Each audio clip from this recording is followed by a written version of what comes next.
TALO stock analysis and price predictions for Wednesday, 7th of May. How am I approaching this? Talos Energy, I mean, yeah, 5% up. That's how it closed. Post market, it's a tad bit higher. It's a great performance. I mean, ultimately, I've done 40,000 videos, so I've seen what's making me money and what's not. All that documented on my YouTube channel. But still, simply putting things into perspective, I zoomed out and I saw my daily structure, which, by the way, is cooked. It's not good. Really not good.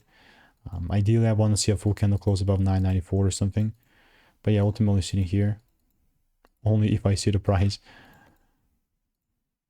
doing me some sort of like a shift and confirmation, only then I'm looking to sell. Random sale is not going to happen. Again, just not me, but I'll keep you updated. And if you want to learn how I'm consistently making 5 to 10K per month without indicators, click the first link in the description, get my free emails. And that's all I kind of have to say as of currently right now. So goodbye and enjoy.